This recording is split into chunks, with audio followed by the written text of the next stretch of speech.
Welcome to Ashwini ಕನಸು blog. ಎಲ್ಲ ಹೇಗಿದ್ದೀರಾ? ಚೆನ್ನಾಗಿದ್ದೀರಾ ಅನ್ಕೋತೀವಿ ಫ್ರೆಂಡ್ಸ್. ಹಾಗೆ ನಾನು ಚೆನ್ನಾಗಿದ್ದೀನಿ, ನೀವೆಲ್ಲ ಚೆನ್ನಾಗಿದ್ದೀರಾ ಅಂತ ಭಾವಿಸ್ತಾ ಫ್ರೆಂಡ್ಸ್ ಹಾಗೆ ಬಂದು ಇವತ್ತಿನ ಒಂದು ವಿಷಯ ಬಂದು ಯಪ್ಪ ಫ್ರೆಂಡ್ಸ್, ಇಂಥ ಒಂದು ಜನ ಇದ್ದಾರಾ, ಇಷ್ಟೊಂದು ಕೆಟ್ಟ ಮನಸ್ಥಿತಿ ಜನ ಇದ್ದಾರಾ ಅಂತ ಅನ್ನಿಸ್ಬಿಡುತ್ತೆ. ತುಂಬಾ ಬೇಜಾರಾಗುತ್ತೆ ಫ್ರೆಂಡ್ಸ್. ಇದರಿಂದ ಇವತ್ತು ವೀಡಿಯೋ ಮಾಡ್ತಾರೆ. ಅಷ್ಟು ಈ ವಿಡಿಯೋ ಮಾಡಬಾರ್ದು ಅಂತ ಅಂದ್ಕೊಂಡಿದ್ದೆ, ಆದರೂ ಮಾಡೋಣ. ಕೆಲವು ಜನಗಳಿಗೆ ಒಬ್ಬೊಬ್ರದ್ದು ಹೇಗೆಲ್ಲ ತುಂಬ ಜನಕ್ಕೆ ಅನುಭವ ಆಗಿದೆ ಇದು. ಅದೇ ಲೈವಲ್ಲಿ ಕೂತ್ಕೊಂಡು ಬೇರೆಯವ್ರ ಬಗ್ಗೆ ಮಾತಾಡೋಷ್ಟು ರೈಟ್ಸು ಇವ್ರಿಗೆಲ್ಲ ಯಾರು ಕೊಟ್ಟಿದ್ದಾರೆ ಅಂತ ಗೊತ್ತಿಲ್ಲ. ಫಸ್ಟ್ ಆಫ್ ಆಲ್ ನೀವು ಏನಕ್ಕೆ ಲೈವ್ ಮಾಡಿರ್ತೀರಾ? ಆ ಲೈವಲ್ಲಿ ನೀವು ಏನು ಮೋಟಿವೇಶನ್ ಕೊಡೋಕ್ಕೆ ಬಂದಿರ್ತೀರಾ? ಏನು ಇದು ಮಾಡೋಕ್ಕೆ ಬರ್ತೀರಾ? ಫ್ರೆಂಡ್ಶಿಪ್ಪಲ್ಲಿ ಮಾತಾಡ್ತಿದ್ದೀರಾ, ಫ್ರೆಂಡ್ಶಿಪ್ ಮಾತಾಡಿ, ಅಲ್ಲಿ ಬೇರೆಯವ್ರ ವಿಷಯ ಬೇಡ ಅಲ್ವಾ? ಈಗ ನಾನು ಹೇಳ್ತೀನಿ, ನನ್ನ ಲೈವಲ್ಲಿ ನಾನು ಮಾತಾಡ್ತಾ ಇರ್ತೀನಿ, ನನಗೆ ಬೇರೆಯವರ ವಿಷಯಗಳು ಬೇಡ, ಬೇರೆಯವ್ರ ಚಾನಲ್ ಬಗ್ಗೆ ನನಗೆ ಬೇಡ ಅಲ್ವಾ? ನನಗೆ ಬೇಕಾಗಿರೋದು ನನ್ನ ಚಾನಲಲ್ಲಿ ನನ್ನ ಅಣ್ಣಂದಿರೋ ಅಕ್ಕಂದಿರ ಜೊತೆ ನಾನು ಮಾತಾಡಬೇಕು, ಹೊಸ ಸ್ನೇಹಿತರ ಬಗ್ಗೆ ಪರಿಚಯ ಮಾಡ್ಕೋಬೇಕು, ನನ್ನ ಚಾನಲ್ ಹೆಂಗೆ ಗ್ರೋ ಮಾಡ್ಕೋಬೇಕು, ನಾನು ಹೇಗೆ ಜನಗಳನ್ನ ಆಕರ್ಷಣೆ ಮಾಡ್ಕೋಬೇಕು, ಇದ್ರ ಮೇಲೆ ಡಿಪೆಂಡ್ ಆಗಿರುತ್ತೆ ಹೊರತು ಬೇರೆಯವ್ರ ಬಗ್ಗೆ ಮಾತಾಡಿದ್ರೆ ಬಿಡ್ತಾರಾ? ಯಾರು ಬಿಡ್ತಾರೆ? ನೀವು ಚಾನಲ್ ಬಗ್ಗೆ, ನನ್ನ ಒಂದು ಚಾನಲ್ ಬಗ್ಗೆ ನಿಮಗೆ ಮಾತಾಡೋಷ್ಟು ನಾನು ಹೇಗಾದರೂ ವಿಡಿಯೋ ಮಾಡ್ತೀನಿ, ಚೈಲ್ಡಾಗಾದರೂ ಮಾಡ್ತೀನಿ. ನನ್ನ ಮನೇಲಿ ಹೇಗೆ ಚೈಲ್ಡ್ ಥರನೇ ಆಡೋದು ನಾನು ಎಲ್ಲರ ಜೊತೆ. ನಾನು ಯಾರ ಜೊತೆ ಮುಖ ಗಂಟು ಹಾಕ್ಕೊಂಡು ಊದಿಸ್ಕೊಂಡು ಇದೇನೋ ಮಾಡಲ್ವಲ್ಲ, ಚೈಲ್ಡಾಗೇ ಇರ್ತೀನಿ. ನನ್ನ ಮನೇಲಿ ಯಾವಾಗಲೂ ನಗ್ನಗ್ತಾನೆ ಇರೋದು. ಕಷ್ಟ ಬರುತ್ತೆ ಹಂಗನ್ಕೊಂಡು ಎಲ್ಲರ ಜೊತೆ ಖುಷಿಯಾಗಿರೋಣ ಅಂತ ಮಾಡ್ತೀನಿ. ತಪ್ಪೇನಿದೆ? ಬೇರೆಯವ್ರಿಗೆ ಯಾರಿಗೂ ತಪ್ಪಿಲ್ಲ, ನೋಡೋರ್ಗೂ ತಪ್ಪಿಲ್ಲ, ನಿಮಗೇನು ತಪ್ಪು ಅಂತ ಕಾಣಿಸ್ತದೆ ಗೊತ್ತಿಲ್ಲ. ಈಗ ನನಗೆ ಒಬ್ಬ ವ್ಯಕ್ತಿ ಫ್ರೆಂಡ್ಸ್, ನಾನೇನು ಗೊತ್ತಾ, ಯಾರು ನಮಗೆ ರೆಸ್ಪೆಕ್ಟ್ ಕೊಡ್ತಾರೋ, ಹೆಣ್ಮಕ್ಳು ಅಂತ ಗೌರವ ಕೊಡ್ತಾರೋ, ಯಾರು ಹೆಣ್ಣು ಮಕ್ಕಳಿಗೆ ನೀನು ತಾನು ಅಂತ ಬಳಸ್ತಂತೆ ಮದುವೆ ಆಗಿರೋ ಹೆಣ್ಮಕ್ಳಿಗೆ ಯಾವ ಥರ ರೆಸ್ಪೆಕ್ಟ್ ಕೊಡ್ತಾರೋ ಅಂಥ ವ್ಯಕ್ತಿಗಳ ಜೊತೆ ನಾನು ಮಾತಾಡೋಕ್ಕೆ ತುಂಬಾ ಇಷ್ಟಪಡ್ತೀನಿ. ನನಗಿಷ್ಟ, ಯಾಕಂದರೆ ನಾನು ಮರ್ಯಾದೆ ಕೊಡ್ತೀನಿ, ಅವರಿಂದನೂ ಮರ್ಯಾದೆ ತೊಗೊಳಕ್ಕೆ ಇಷ್ಟಪಡ್ತೀನಿ. ನಾನು ಮರ್ಯಾದೆ ಕೊಡಬೇಕು, ನೀನು ಮರ್ಯಾದೆ ಕೊಡೋಲ್ಲ ಅಂದರೆ ಅದು ಯಾವ ಲೆಕ್ಕಾಚಾರ? ಎಲ್ಲರಿಗೂ ರೆಸ್ಪೆಕ್ಟ್ ಅಂತ ಒಂದು ಗೌರವ ಅನ್ನೋದಿದೆಯಾ? ನಾನು ಮದುವೆ ಆಗಿದೆ, ನನ್ನ ಮದುವೆ ಆಗಿ ಮಗಳಿದ್ದಾಳೆ, ಗಂಡ ಇದೆ, ಸಂಸಾರ ಇದೆ, ಯಾವನೋ ಬಂದ್ಬಿಟ್ಟು ನೀನು ತಾನು ಅಂತ ತಕ್ಷಣ ನಾನು ಅವ್ರಿಗೆ ರೆಸ್ಪೆಕ್ಟ್ ಕೊಡೋಕ್ಕೆ ತಯಾರಿಲ್ಲ. ಓಕೆನಾ? ಮತ್ತು ನಾನು ವಿಡಿಯೋದಲ್ಲಿ ನಾನು ಹೇಗಾರು ಇರ್ತೀನಿ, ಅದು ನಿಮಗೆ ಸಂಬಂಧಪಡ್ತಿರೋದು. ನಾನು ರೀಲ್ಸಾರು ಮಾಡ್ತೀನಿ, ಅಥವಾ ನನಗೆ ವಿಡಿಯೋದಲ್ಲಿ ನಾನು ಏನು ಮಾಡ್ಬೇಕು ಮಾಡ್ತೀನಿ. ಕೆಲವ್ರಿಗೂ ಒಂದೊಂದು ಥರ ಇಷ್ಟ ಆಗುತ್ತೆ. ಈಗ ಮೋಟಿವೇಶನ್ ಇಷ್ಟ ಆಗುತ್ತೆ, ಕೆಲವರಿಗೆ ಸಾಂಗ್ ಇಷ್ಟ ಆಗುತ್ತೆ, ಕೆಲವರಿಗೆ ದಿನಚರಿ ಇಷ್ಟ ಆಗುತ್ತೆ, ಡೈಲಿ ಬ್ಲಾಗ್ ಇಷ್ಟ ಆಗುತ್ತೆ. ನಾವು ಯಾವ ಥರ ಕಂಟೆಂಟ್ ಮಾಡ್ತೀವಿ ಒಬ್ಬೊಬ್ರಿಗೂ ಒಂದೊಂದು ಥರ ಇಷ್ಟ. ನಾನು ಕಷ್ಟಪಟ್ಟು ಮೇಲೆ ಬರ್ತಾಯಿದ್ದೀನಿ, ಸರಿನಾ? ಇನ್ನೊಬ್ಬರ ಬಗ್ಗೆ ಕುತ್ಕೊಂಡು ಎಲ್ಲಿ ಇಲ್ಲ ಸಲನ್ನೆಲ್ಲ ಮಾತಾಡೋಕ್ಕೋಗಲ್ಲ. ಮತ್ತು ಇನ್ನೂ ಒಂದು ಕೆಲವ್ರು ಏನು ಗೊತ್ತಾ ಫ್ರೆಂಡ್ಸ್, ಜೊತೆಗೆ ಇರ್ತಾರೆ. ನಾವು ಮುಂದೆ ಹೋಗ್ತಾ ಇದ್ದೀವಿ, ಒಂದು ಹೆಜ್ಜೆ ಮುಂದೆ ಇಟ್ಟಿದ್ದೀವಿ ಅಂದ ತಕ್ಷಣ ನಮ್ಮನ್ನು ಅಲ್ಲೇ ಡೌನ್ ಮಾಡೋಕ್ಕೆ ಇಷ್ಟಪಡ್ತಾರೆ. ಇದೆಲ್ಲ ಹಾಕಿದ್ರೆ ಚಾನಲ್ ಪ್ರಾಬ್ಲಮ್ ಆಗುತ್ತೆ, ಅದಾಗುತ್ತೆ, ಇದಾಗುತ್ತೆ, ಹಂಗೆ ಹಿಂಗೆ ಇಲ್ಲ ಸಲನ್ನೆಲ್ಲ ಕಿವಿಗೆ ತುಂಬ್ತಾರೆ, ಬಿಡ್ತಾರೆ. ಅವ್ರು ಮಾಡಿದರೆ ಮಾತ್ರ ಸರಿ, ನಾವು ಮಾಡಿದರೆ ತಪ್ಪಂತೆ. ಓಕೆನಾ? ಅವ್ರು ಮಾಡಿದ್ರೆ ಚಾನಲ್ ಪ್ರಾಬ್ಲಮ್ ಆಗೋಲ್ಲ, ನಾವು ಮಾಡಿದ್ರೆ ಚಾನಲ್ ಪ್ರಾಬ್ಲಮ್ ಆಗುತ್ತೆ. ಅನ್ನೆಷ್ಟು ಸಾಂಗು ಫ್ರೆಂಡ್ಸ್, ನೋಡೋರಿಗೆ ನನ್ನ ಸಾಂಗ್ ಇಷ್ಟ ಆಗುತ್ತೆ ಅಂದಮೇಲೆ ಇವ್ರಿಗೇನು ಪ್ರಾಬ್ಲಮ್ಮು? ಲೈವಲ್ಲಿ ಚರ್ಚೆ ಮಾಡಿ ನಿಮ್ಮ ವಿಷಯಗಳನ್ನ 1000 ಕಿತ್ತಾಡ್ಕೊಳ್ಳಿ, ಏನಾರ ಮಾಡ್ಕೊಳ್ಳಿ, ಅದು ನನಗೆ ಬೇಕಾಗೇ ಇಲ್ಲ. ನಿಮ್ಮ ಚಾನಲ್ ನೋಡಿದೆ, ಏನೋ ಒಂದು ಓಡ್ತಾ ಇದೆ, ಅದರಲ್ಲಿ ಗೇಲಿ ಮಾಡ್ಕೊಂಡು ನಗಾಡೋದು ಫ್ರೆಂಡ್ಸ್. ನಿಜ, ನಾನೇ ಐಡಲ್ಲಿ ನಿಂತ್ಕೊಂಡು ನೋಡಿದ್ದೀನಿ.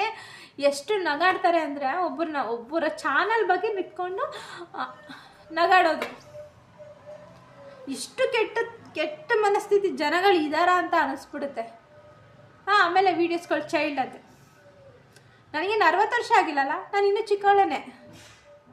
ನಾನು ಚೈಲ್ಡಾಗಾರ ಹೇಳ್ತೀನಿ, ಏನೇ ನನ್ನ ಆಡಿಯನ್ಸ್ಗಳಿಗೆ ಇಷ್ಟ ಆಗಬೇಕು, ಜನಗಳಿಗೆ ಇಷ್ಟ ಆಗಬೇಕು, ನನ್ನನ್ನು ಇಷ್ಟಪಡಬೇಕು, ನನಗೂ ಸಪೋರ್ಟ್ ಮಾಡಬೇಕು. ನೀವೆಲ್ಲ ಓದಿರೋದು ಒಂದೇ, ನಾನು ಓದದೇ ಇರೋದು ಒಂದೇ, ಸರಿನಾ? ನಾನು 8ನೇ ಕ್ಲಾಸ್ ಓದಿದ್ದೀನಿ ಫ್ರೆಂಡ್ಸ್. ನನಗೆ ನೆಟ್ಟಿನೇರೋ ತಮ್ಮನೇಲಿ ಹಾಕೋಕ್ಕೆ ಬರೋಲ್ಲ, ನೆಟ್ಟಿನೇರೋ ವೀಡಿಯೋ ಎಡಿಟಿಂಗ್ ಮಾಡೋಕ್ಕೆ ಬರೋಲ್ಲ, ಆಯಿತಾ? ಆದರೂ ಕಷ್ಟಪಡ್ತೀನಿ. ನಾನೇನಾದ್ರು ಬಂದಿದ್ದೀನಿ, ನಾನು ಅಚೀವ್ ಮಾಡಬೇಕು ಅಂತ ಅಂದ್ಬಿಟ್ಟು ಎಷ್ಟು ಎಫರ್ಟ್ ಹಾಕ್ತೀನಿ. ನನಗೆ ನಿಜ ವೀಡಿಯೋನ ಯಾವ ಥರ ಸ್ಕ್ರೋಲ್ ಮಾಡಿಕೊಂಡು ಸೈಜ್ ಇಟ್ಕೊಂಡು ಮಾಡೋಕ್ಕೆ ಬರ್ತಿತ್ತಿಲ್ಲ. ನಾನು ಈಚೀಚೆಗೆ ಒಬ್ರು ಹೇಳ್ಕೊಟ್ರು, ಈ ಥರ ಮಾಡಿ ಅಂತ. ನನಗೆ ಒಂದು ಧೈರ್ಯ ತುಂಬಿ ಈ ಥರ ವೀಡಿಯೋಗಳನ್ನ ಮಾಡಬೇಕು, ಈ ಥರ ಒಂದು ಇದರಿಂದ ಚಾನಲ್ ಗ್ರೋ ಆಗುತ್ತೆ, ಈ ಥರ ಅಂತ ನನಗೆ ಈಗ ತಿಳಿಸ್ಕೊಡ್ತಾ. ಈಗ ನಾನು ಒಂದು ಚಾನಲ್ ನೀಟಾಗಿ ಎಡಿಟಿಂಗ್ ಮಾಡೋದೇ ಆಗಲಿ, ಒಂದು ಡೈಲಿ ಬ್ಲಾಗಲ್ಲಿ ಈ ಥರ ಎಡಿಟಿಂಗ್ ಮಾಡಬೇಕು, ತಮ್ಮನೇಲಿ ಈ ಥರ ಹಾಕಬೇಕು. ನಾನು ಒಂದೂವರೆ ವರ್ಷಕ್ಕೆ ಈಗ ಕಲಿತಾ ಇದ್ದೀನಿ ನಾನು. ಓಕೆನಾ? ವೈ ಟಿಲಿ ಎಷ್ಟು ಕಲ್ತ್ರೂ ಸಾಕಲ್ಲ, ಯಾಕಂದರೆ ದಿನ ಒಂದೊಂದು ರೂಲ್ಸ್ ಇರುತ್ತೆ. ದಿನ ಒಂದೊಂದು ಏನೇನೋ ಒಂದೊಂದು ಮಾಡ್ತಾನೆ ಇರಬೇಕು. ನಾವು ಎಷ್ಟು ಕಲಿತಾ ಇದ್ರೂ ಸಾಲದೇ ಇಲ್ಲ. ನಾವು ಮಾಡಿದ್ದೇ ಸರಿಯಲ್ಲ, ನಾವು ಇನ್ನೂ ಬೇಕಾದಷ್ಟು ಅಚ್ಚುಮೆ ಐತೆ. ಆಮೇಲೆ ಒಂದಿನ ವೀಡಿಯೋ ಓಡುತ್ತೆ, ಒಂದಿನ ಓಡಲ್ಲ. ಅವಳ ವಿಡಿಯೋ ಯಾರು ನೋಡ್ತಾರೆ? ನಾನು ಹೇಳೋದು, ಒಬ್ಬರು ನೋಡಿಲ್ಲ ಅಂತಂದರೆ ಏನೂ ಪ್ರಾಬ್ಲಮ್ ಇಲ್ಲ. ಧೈರ್ಯ ಇದ್ದರೆ ಕಮೆಂಟ್ ಹಾಕ್ಬಿಟ್ಟು ಹೋಗಿ. ಅದು ಬಿಟ್ಬಿಟ್ಟು ಲೈವಾಗಿ ಕೂತ್ಕೊಂಡೆಲ್ಲ ಮಾತಾಡೋಕೆ ಹೋಗ್ಬೇಡಿ. ಒಬ್ಬ ವ್ಯಕ್ತಿ ಇಷ್ಟ ಆಗಿಲ್ಲ ಅಂದರೆ ಅವ್ರ ಬಗ್ಗೆ ಮಾತಾಡೋ ರೈಟ್ಸು ನಿಮ್ಗೆ ಯಾರಿಗೂ ಇಲ್ಲ. ಫಸ್ಟ್ ಆಮೇಲೆ ನನ್ನ ತಲೆ ಬಿಡೋ ನಿಮಗೆ ಗೊತ್ತಿಲ್ಲ, ನಿಮ್ಮ ತಲೆ ಬಿಡೋ ನಮಗೆ ಗೊತ್ತಿಲ್ಲ. ನಿಮ್ಮ ಬಗ್ಗೆ ಮಾತಾಡೋ ಅರ್ಹತೆ ನನಗಿಲ್ಲ, ನಿಮ್ಮ ಬಗ್ಗೆ ಮಾತಾಡೋ ಅರ್ಹತೆ ಇಲ್ಲ. ಫಸ್ಟ್ ಆಫ್ ಆಲ್ ನಾನು ಯಾರ ಜೊತೆ ಮಾತಾಡೋಕ್ಕೆ ಇಷ್ಟನೇ ಪಡಲ್ಲ ಫ್ರೆಂಡ್ಸ್. ಯಾಕೆ ಅಂದರೆ ನಾನೇ ಆನೆಸ್ಟಾಗಿ ಹೇಳ್ತೀನಿ ಕೇಳಿ, ಯಾರು ಇಲ್ಲ ಫ್ರೆಂಡ್ಸ್. ಇಲ್ಲಿ ಮೇಲ್ನೋಟಕ್ಕೆ ಚೆನ್ನಾಗಿರ್ತಾರೆ, ಆಮೇಲೆ ಅವರಷ್ಟು ವಿಷಕಾರರು ಮತ್ತವರು ಇಲ್ಲ. ಈಗ ನಾನೇ ಎಕ್ಸಾಂಪಲ್, ಈಗ ನಾನೇ ಒಬ್ಬರು ಚಾನಲು ಇಷ್ಟೊಂದು ವ್ಯೂಸ್ ಹೋಗ್ತಾ ಇದೆಯಲ್ಲ, ನಂದು ಯಾಕೆ ಹೋಗ್ತಾ ಇಲ್ಲ ಅಂತ ನನಗೆ ಜಲಸ್ ಬಂದೇ ಬರುತ್ತೆ. ಅದು ಪ್ರತಿಯೊಬ್ಬರಿಗೂ ಜಲಸ್ ಇರುತ್ತೆ. ನಾನು ಹೇಳ್ತೀನಿ ಕೇಳಿ, ವೈಟಿಲಿ ಪ್ರತಿಯೊಬ್ಬರಿಗೂ ಜಲಸ್ ಇರುತ್ತೆ. ಅವ್ರು ಏನು ಕಂಟೆಂಟ್ ಕೊಡ್ತಾ ಇದ್ದಾರೆ, ಅವ್ರು ಏನು ಹಾಕಿದ್ರು ಸುಮ್ಮನೆ ಹೋಗ್ತೈತೆ, ನಾವು ಇಷ್ಟು ಕಷ್ಟಪಟ್ಟರು ಓಡ್ತಾ ಇಲ್ವಲ್ಲ ಅಂತ ಪ್ರತಿಯೊಬ್ಬರಿಗೂ ಜಲಸ್ ಇರುತ್ತೆ. ನನಗೂ ಇದೆ ಜಲಸ್ಸು. ಒಬ್ಬೊಬ್ರದ್ದು ಕಂಟೆಂಟ್ ತುಂಬ ಜನ ಇಷ್ಟ ಆಗುತ್ತೆ, ನಮ್ಮ ಕಂಟೆಂಟ್ ಕೆಲವ್ರಿಗೆ ಇಷ್ಟ ಆಗಲ್ಲ. ಈಗ 100 ಬರೋ ವ್ಯೂಸಲ್ಲಿ 50 ಬರುತ್ತೆ, ಅಂದರೆ ನನ್ನದೇ ಮಿಸ್ಟೇಕ್ ಇರುತ್ತೆ. ನಾನೇನೋ ಮಾಡಿದ್ದೀನಿ, ಅರ್ಥ ಬರ್ತಾ ಇಲ್ದಂಗೆ ವೀಡಿಯೋ ಮಾಡಿದ್ದೀನೇನೋ ಅಂತ ಅನ್ನಿಸ್ತದೆ ನನಗೇನೆ, ತಪ್ಪಿರುತ್ತೆ ಅಂತ ಅಲ್ವಾ. ಇನ್ನೊಬ್ಬರ ಬಗ್ಗೆ ಮಾತಾಡೋದು ಇಷ್ಟೊಂದು ಕೇವಲವಾಗಿ, ಇಷ್ಟೊಂದು ಚೀಪಾಗಿ ಒಬ್ಬರನ್ನ ಲೈವಲ್ಲಿ ಬಗ್ಗೆ ಕೂತ್ಕೊಂಡು ಮಾತಾಡೋಷ್ಟು, ಅದು ನನ್ನ ಬಗ್ಗೆ ಮಾತಾಡೋಷ್ಟು ನೀವೇನು ನೋಡಿದ್ದೀರಾ? ಫಸ್ಟ್ ಆಫ್ ಆಲ್ ನನ್ನ ಬಗ್ಗೆ ನಿಮ್ಗೆ ಏನು ಗೊತ್ತು? ನೀವೆಲ್ಲೋ ಇದ್ದೀರಾ, ನಾನೆಲ್ಲೋ ಇದ್ದೀನ? ಒಬ್ಬ ವ್ಯಕ್ತಿ ಮಾತಾಡಲ್ಲ ಅಂದ ತಕ್ಷಣ ನಾನು ಫ್ರೆಂಡ್ಸ್ ಒಬ್ಬರ ಹೇಳ್ತಿಲ್ಲಲ್ಲ, ಒಬ್ಬರನ್ನ ಒಂದು ಫ್ರೆಂಡ್ಶಿಪ್ ಒಬ್ಬರನ್ನ ಬಗ್ಗೆ ತಿಳ್ಕೊಬಿಡ್ತೀನಿ. ನಾನೀಗ ಒಬ್ರು ಸ್ನೇಹ ಮಾಡಬೇಕು ಅಂತಂದರೆ ಅವ್ರ ಬಗ್ಗೆ ಒಂದು ತಿಂಗಳಾದ್ರೂ ಸರ್ಚ್ ಮಾಡ್ತೀನಿ ನಾನು. ಯಾಕೆ ಅಂದರೆ ಅದು ಒಂದು ಸೋಷಲ್ ಮೀಡಿಯಾ ಅಂತ ಬಂದ ತಕ್ಷಣ ಎಲ್ಲಿಗೆ ಏನೆಲ್ಲ ಪ್ರಾಬ್ಲಮ್ ಆಗುತ್ತೆ ಅಂತ ದಿನನಿತ್ಯ ನಾನು TV ಎದ್ರಲ್ಲಿ ನೋಡ್ತಾ ಇರ್ತೀವಿ. ಯಾಕಂದರೆ ನಮ್ಮ ಥರನ ನಾವು ಬಿಟ್ಕೊಡ್ಬಾರ್ದಲ್ಲ. ಹಾಗಾಗಿ ಯಾಕಂದರೆ ನನಗೆ ಗಂಡ ಮಕ್ಕಳು, ತಂದೆ ತಾಯಿ, ಅತ್ತೆ ಮಾವ ಎಲ್ಲ ಇದ್ದಾರೆ. ಹಾಗಾಗಿ ಒಂದು ಸ್ನೇಹ ಮಾಡ್ಬೇಕಾದ್ರೆ ಅಂತ ಸಲ ಯೋಚನೆ ಮಾಡ್ತೀನಿ ನಾನು. ಯಾಕಂದರೆ ಇದು ನಮಗೆ ತೊಂದರೆ ಆಗುತ್ತಾ ಏನು ಅಂತ. ಫಸ್ಟ್ ಆಫ್ ಆಲ್ ನಾನು ಏಕವಚನದಲ್ಲಿ ಯಾರಾದ್ರೂ ಇಷ್ಟಪಡಲ್ಲ ಫ್ರೆಂಡ್ಸ್ ನಾನು. ಯಾಕಂದರೆ ನಾನು ಚಿಕ್ಕ ಮಗುಗೂ ಹೋಗಿ ಬನ್ನಿ ಅಂತ ಕರಿತೀನಿ. ಹಾಗಾಗಿ ಆ ರೆಸ್ಪೆಕ್ಟ್ ನಾನು ಇಷ್ಟಪಡ್ತೀನಿ ಅಷ್ಟೇ.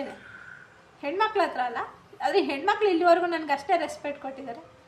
ಬೈ ತುಂಬ ಅಶು ಅಂತ ಕರೀತಾರೆ, ಅದು ಖುಷಿ ನನಗಾಗುತ್ತೆ. ಅಶ್ವಿನೇನ ಹೆಸರೇ ಮರ್ತೋಗಿದೆ, ಅಶು ಅಂತ ಕರೀತಾರೆ. ಆದರೆ ನೀವು ಚಾನಲಲ್ಲಿ ನಿಮ್ಮ ಒಂದು ಇದರಲ್ಲಿ ನೀವೇನಾದ್ರು ಮಾಡ್ಕೊಳ್ಳಿ, ಬೇರೆಯವರ ವಿಷಯ ಚರ್ಚೆ ಬೇಡ ಅಷ್ಟೇ. ನಾನು ಅವ್ರ ನೇಮ್ ಹೇಳ್ಬೋದು ಫ್ರೆಂಡ್ಸ್, ಆದರೆ ಇಲ್ಲಿ ಯಾರು ಕಿಂಗ್ ಅಲ್ಲ. ನಾನು ಹೇಳ್ತೀನಿ ಕೇಳಿ, ಯಾರು ಏನಾಗಲ್ಲ, ಕಷ್ಟಪಡಬೇಕು. ನಾನು ಎಷ್ಟು ಎಫರ್ಟ್ ಆಗ್ತೀನಿ ಅಂತ ನನಗೆ ಗೊತ್ತು. ನಂಗೆ ಹುಷಾರಿಲ್ಲ ಆಗಲಿ ಏನೇ ಆಗಲಿ ನಾನು ಏನಾರು ಒಂದು ಅಚ್ಚು ಮಾಡಬೇಕು ಅಂತ. ಯಾಕಂದರೆ ಕೆಲವ್ರು ನನಗೆ ಚಾನಲಿಗೆ ಬಂದಾಗ ತುಂಬ ಜನ ಅಣಗಿಸಿದ್ದಾರೆ. ಅವಳಿಗೆ ಏನು ಗೊತ್ತು, ಓದೋಕ್ಕೆ ಬರೋಲ್ಲ, ಬರೆಯೋಕ್ಕೆ ಬರೋಲ್ಲ, ಫಸ್ಟ್ ಆಫ್ ಆಲ್ ಆಗಲಿ ಏನು ಮಾತಾಡಬೇಕು ಅಂತ ಅವಳಿಗೆ ಬರೋಲ್ಲ, ಏನೋ ದೊಡ್ಡದಾಗಿ ಯೂಟ್ಯೂಬ್ ಚಾನಲ್ ಓಪನ್ ಮಾಡಿಬಿಟ್ಟಿದ್ದಾಳೆ. ಎಷ್ಟು ಸಲ ಕೇಳಿದ್ದೀನಿ ಅಂದರೆ ಫ್ರೆಂಡ್ಸ್, ಯಪ್ಪ ಆ ಮಾತು ಕೇಳ್ದಂಗೆ ಎಷ್ಟೋ ಸಲ ಹತ್ತಿದ್ದೀನಿ. ನನ್ನ ಕೈಲಿ ಏನೂ ಮಾಡೋಕ್ಕಾಗಲ್ವಾ ಅಂತ. ಆಗದೆ ಇರೋದನ್ನ ಮಾಡಿ ತೋರಿಸ್ತೀನಿ ಅನ್ನೋ ನನ್ನ ಛಲಕ್ಕೆ ಬಂದು ಪೇಮೆಂಟ್ ತೊಗೊಂಡೆ. ಅದೇ ಒಂದು ಖುಷಿ. ನನಗೇನೂ ಆಗಲ್ಲ ಅಂತ ಬಂದು. ಓದಿರೋರ್ಗೂ ಓದಿರೋರ್ಗೂ ಇಷ್ಟೇ ವ್ಯತ್ಯಾಸ ಫ್ರೆಂಡ್ಸ್.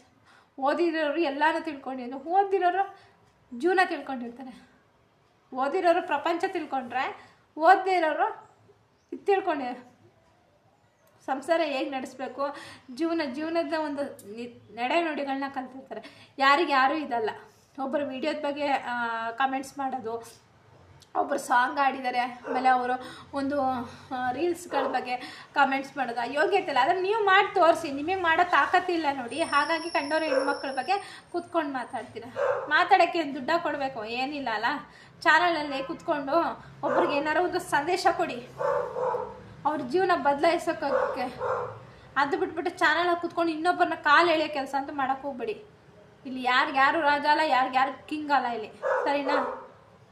ಯಾರು ಕಿಂಗ್ ಅಲ್ಲ ಇಲ್ಲಿ, ಸರಿನಾ? ಫಸ್ಟ್ ಆಫ್ ಆಲ್ ಆಗಿ ಮಾತಾಡ್ಬೇಕಾದ್ರೆ ನಾವು ಅವ್ರ ಬಗ್ಗೆ ಮಾತಾಡೋಕ್ಕೆ ನಮ್ಗೆ ಏನು ಅರ್ಹತೆ ಇದೆ ಅನ್ನೋದನ್ನ ತಿಳ್ಕೊಂಡು ಮಾತಾಡಿ. ಜಲಸ್ ಇರುತ್ತೆ, ಆದರೆ ಇಷ್ಟೊಂದು ಜಲಸ್ ಇರಬಾರ್ದು ಯಾರಿಗೂ. ಯಪ್ಪ, ನಾನು ಅದಕ್ಕೆ ಫ್ರೆಂಡ್ಸ್ ಯಾರು ನಂಬಲ್ಲ. ನನ್ನ ವೀಡಿಯೋಗಳನ್ನ ಯಾರು ನೋಡಿ ವಾಚ್ ಮಾಡಿರ್ತಾರೋ, ಕಮೆಂಟ್ಸ್ ಹಾಕಿರ್ತಾರೋ ಅವ್ರ ವೀಡಿಯೋ ನೋಡಿ ವಾಚ್ ಮಾಡ್ತೀನಿ. ಇನ್ನು ಮಿಕ್ಕಿದ್ದೆಲ್ಲ ಜನಕ್ಕೆ ಬಿಡ್ತೀನಿ ಫ್ರೆಂಡ್ಸ್ ಅಷ್ಟೇ. ಯಾಕಂದರೆ ನನಗೀಗ 10,000 ಸಬ್ಸ್ಕ್ರೈಬರ್ ಇದ್ದಾರೆ. ಆದರೆ ನನ್ನ ವೀಡಿಯೋ ರೀಚ್ ಆಗೋದು ಎಷ್ಟು ಗೊತ್ತಾ, 50, 100 ಒಳಗೇ ನನ್ನ ವೀಡಿಯೋ ರೀಚ್ ಆಗೋದು. ಅದು ಇತ್ತೀಚೆಗಂತೂ 40-50 ಮೇಲೆ ರೀಚೇ ಆಗೋಲ್ಲ. ಅಂದರೆ ಸಬ್ಸ್ಕ್ರೈಬರ್ ಮಾಡ್ಕೊಂಡಿರೋರು ಯಾರೂ ನೋಡಲ್ಲ. ಮತ್ತು ಇನ್ನು ಕೆಲವರು ಕಮೆಂಟ್ಸ್ ವೀಡಿಯೋ ಆನ್ ಮಾಡೋಕ್ಕಿಂತ ಮುಂಚೆನೇ ಕಮೆಂಟ್ಸ್ ಹಾಕ್ಬಿಟ್ಟು ಹೊಟ್ಟೋಗಿರ್ತಾರೆ. ಅಂದರೆ ಆ ವಿಡಿಯೋ ನೋಡಿರಲ್ಲ ಅವರು, ಇನ್ನು ವ್ಯೂಸೇ ಬಂದಿರಲ್ಲ ನನಗೆ. ಆದರೆ ಅಲ್ಲೇ 3-4 ಕಮೆಂಟ್ಸ್ ಇರುತ್ತೆ. ಅಂದರೆ ವ್ಯೂಸ್ ಇಲ್ಲ, ಕಮೆಂಟ್ಸ್ ಐತೆ. ಅಂದರೆ ವೀಡಿಯೋ ಹಿಂಗೆ ಆನ್ ಮಾಡ್ತಾರೆ, ಅಲ್ಲೇ ಕಮೆಂಟ್ಸ್ ಹಾಕ್ಬಿಟ್ಟು ಹೊಂಟೋಗ್ತಾರೆ, ವೀಡಿಯೋಗಳನ್ನ ನೋಡಲ್ಲ. ಅಂದರೆ ಅವ್ರ ಲೆಕ್ಕದಲ್ಲಿ ನಾನು ವೀಡಿಯೋ ನೋಡಿದ್ದೀನಿ ಅಂತ ಒಂದು ಸರ್ಟಿಫಿಕೇಟ್ ಕೊಟ್ಟು ಹೋಗ್ತಾರೆ. ನಾನು ಹೇಳೋದು ಫ್ರೆಂಡ್ಸ್, ಖಂಡಿತ ಕಮೆಂಟ್ಸ್ಗೋಸ್ಕರ ಇದು ಮಾಡಬೇಡಿ. ವಿಡಿಯೋ ನೋಡೋಕ್ಕೆ ಇಷ್ಟ ಇದ್ದರೆ ಖಂಡಿತ ವಿಡಿಯೋ ನೋಡಿ, ಆಯಿತಾ? ಇಲ್ಲ ಅಂದರೆ ದಯವಿಟ್ಟು ವಿಡಿಯೋ ನೋಡೋಕೆ ಹೋಗ್ಬೇಡಿ. ನೋಡೋರು ಯಾರಾದರೂ ನೋಡಿ ಸಪೋರ್ಟ್ ಮಾಡೇ ಮಾಡ್ತಾರೆ.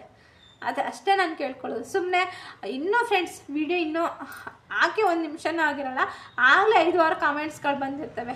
ಅಲ್ಲಿ ನೋಡಿದ್ರೆ ವ್ಯೂಸೇ ಇರಲ್ಲ ಫ್ರೆಂಡ್ಸ್, ವ್ಯೂಸೇ ಇರಲ್ಲ, ಕಮೆಂಟ್ಸ್ ಇರುತ್ತೆ. ಖುಷಿಪಟ್ಟು ನೋಡಿ.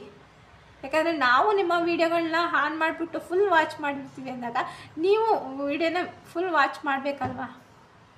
ಮತ್ತು ಫ್ರೆಂಡ್ಸ್ ಒಬ್ಬರನ್ನ ಯಾವತ್ತು, ಯಾಕಂದರೆ ಎಲ್ಲರೂ ಸ್ವಾರ್ಥಿಗಳೇ, ಇಲ್ಲಿ ಯಾರೂ ಇದು ಅಂತಿಲ್ಲ, ಎಲ್ಲರೂ ಸ್ವಾರ್ಥಿಗಳೇ. ಒಬ್ಬರು ಚಾನಲ್ ನೋಡಿದ್ರೆ ಒಬ್ಬರು ಸ್ವಾರ್ಥಿಗಳೇ, ಒಬ್ಬರು ಚಾನಲ್ ನೋಡಿದ್ರೆ ಒಬ್ರಿಗೆ ಹಸುವೇನೆ. ಅವ್ರ ಮುಂದೆ ಹೋಗ್ತಾರೆ, ನಾವು ಹಿಂದೆ ಇಲ್ಲ, ನಾವು ಇಷ್ಟಕ್ಕಿದ್ದೀವಿ ಅಷ್ಟಕ್ಕಿದ್ದೀವಿ, ಅವ್ರೇನೋ ಮಾಡ್ತಿದ್ರೆ ನಾವು ಮಾಡಬೇಕು.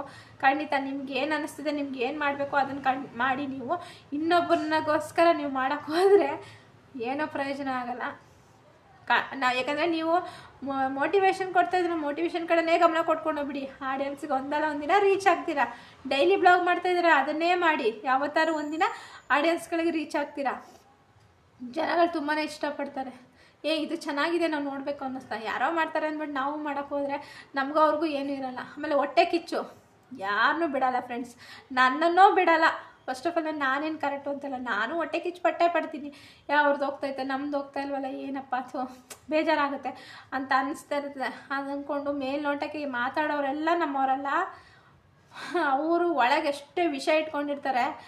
ಅದನ್ನು ಒಬ್ಬೊಬ್ಬರನ್ನ ನೋಡ್ತಾರೆ, ಮೇಲ್ನೋಟಕ್ಕೆ ಚೆನ್ನಾಗೇ ಮಾತಾಡಿಸ್ತಾರೆ ಫ್ರೆಂಡ್ಸ್. ಹಾಗೆ ನಿಮ್ಮ ಚಾನಲ್ ನಂಗೆ ಇಷ್ಟ ಆಯಿತು, ಗ್ರೋ ಆಗ್ತೈತೆ, ಚೆನ್ನಾಗಾಗ್ತಾಯಿದೆ, ಹಂಗೆ ಹಿಂಗೆ ಅಂತ ಎಷ್ಟು ಹೇಳ್ತಾರೆ. ಆದರೆ ಹಿಂದೆ ಹೋಗಿ ಮಾತಾಡ್ತಾರೆ ಫ್ರೆಂಡ್ಸ್. ಯಪ್ಪ ನೆನೆಸ್ಕೊಂಬಾರ್ದು, ಅಷ್ಟು ಇದ್ರಾಗ ಮಾತಾಡಿರ್ತಾರೆ ಬಗೆಗಳಲ್ಲಿ.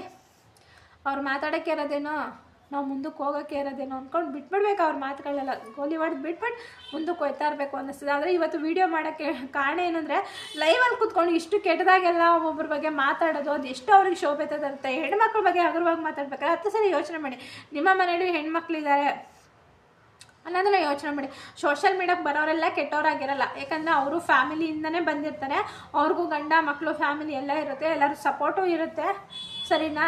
ನಾನು ಇದ್ದಿದ್ದಂಗೆ ಮಾತಾಡ್ತೀನಿ ಫ್ರೆಂಡ್ಸ್. ಹಿಂದೆ ಒಂದು ಮುಂದೆ ಒಂದು, ಇನ್ನೊಬ್ಬರ ಮನಸ್ಸು ಬೇಜಾರಾಗುತ್ತೆ, ಅದು ಮಾತಾಡೋಕೆ ಹೋಗಲ್ಲ. ಅದು ಯಾವ ವಿಷಯದಲ್ಲಿ ಮಾತಾಡಬೇಕು ಆ ವಿಷಯದಲ್ಲಿ ಮಾತ್ರ ಮಾತಾಡ್ಬಿಡ್ತೀನಿ. ಮನಸ್ಸಿಗೆ ನಂಗೆ ಏನಾರು ಅಂದರೆ ಅದನ್ನು ತಗೊಳ್ಳೋ ಕ್ಯಾಟಗರಿ ನಾನಲ್ಲ.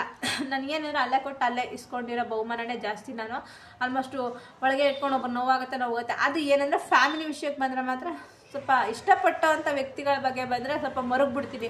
ಇನ್ನು ಬ್ಯಾಕಿದವ್ರು ಅಂದರೆ ಅಲ್ಲೇ ಬಹುಮಾನ ನಂದು. ಆ ವಿಷಯ ನಾನು ಯಾರೇ ಎಲ್ಲೇ ಮಾತಾಡಿದ್ರು ಅದನ್ನ ತಿರುಗಿಸಿ ನಾನು ಕೊಡೋದಂತ ನಾನು ಬಿಡೋವಂಥ ಮಗಳಲ್ಲ. ನಾನು ಹೇಳ್ತೀನಿ, ಇಷ್ಟ ಆದರೆ ಖಂಡಿತ ವೀಡಿಯೋ ನೋಡಿ ಸಪೋರ್ಟ್ ಮಾಡಿ. ಇಲ್ವಾ ಬಿಟ್ಬಿಡಿ, ತಲೆ ಕೆಡ್ಸ್ಕೊಂಬಿಡಿ. ನೀವು ಒಬ್ಬರು ವೀಡಿಯೋ ನೋಡಿ ನಾನು ನೋಡೋ ಜನಗಳಿಗೆ ಇಷ್ಟ ಆದರೆ ಸಾಕು.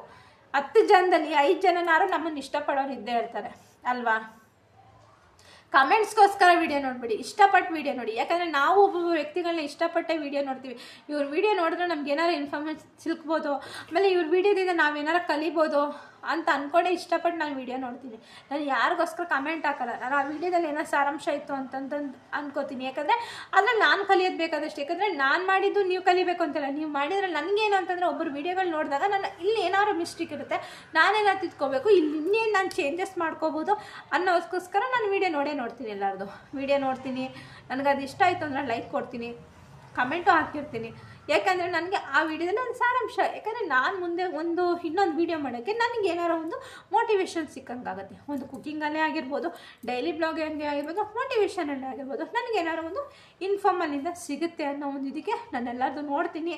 ಅದರಿಂದ ನಾನು ಅರ್ಥ ಮಾಡ್ಕೊಂಡು ನಾನು ಇನ್ನೇನು ಎಕ್ಸ್ಟ್ರಾ ಏನಾರು ಮಾಡ್ಬೋದಾ, ಈ ವಿಡಿಯೋ ಇನ್ನೊಂದು ಕಡೆ ರೀಚ್ ಆಗ್ಬೋದಾ ಅನ್ನೋ ಇದಕ್ಕೆ ಮಾಡ್ತೀನಿ. ಆದರೆ ಈ ಲೈವಲ್ಲಿ ಕೂತ್ಕೊಂಡು ಬೇಡದಿರೋದನ್ನೆಲ್ಲನೂ ಹೆಣ್ಮಕ್ಳ ಬಗ್ಗೆ ಮಾತಾಡೋರಿಗೆ ಮಾತ್ರ ಕೊಡ್ತೀನಿ ಪಾಠ ಅವ್ರಿಗೆ ಹಿಂಗೆ ಪಾಠಗಳು ಕೊಡೋಲ್ಲ. ಯಾಕಂದರೆ ಅವ್ರ ಲೈವಲ್ಲೇ ಹೋಗಿ ಉತ್ತರ ಕೊಟ್ಬಿಟ್ಟು ಬರ್ತೀನಿ. ನೆಕ್ಸ್ಟ್ ಟೈಮ್ ಅದೇ ರಿಪೀಟ್ ಆದರೆ ಅವ್ರ ಲೈವಲ್ಲೇ ಹೋಗಿ ಹೆಂಗೆ ಕೊಟ್ಬಿಟ್ಟು ಬರ್ತೀನಿ ಅಂದರೆ ಅದನ್ನ ಸ್ಕ್ರೀನ್ ಸಮೇತ ತೆಗೆದು ನಿಮ್ಗೆ ಹಾಕ್ತೀನಿ, ಸರಿನಾ? ಇತ್ತಿದ್ರೆಲ್ಲ ಮಾತಾಡ್ತಾರೆ ನೋಡ್ರಿ ಇಂಥವ್ರು ಲೈವಲ್ಲಿ ಅಂತ.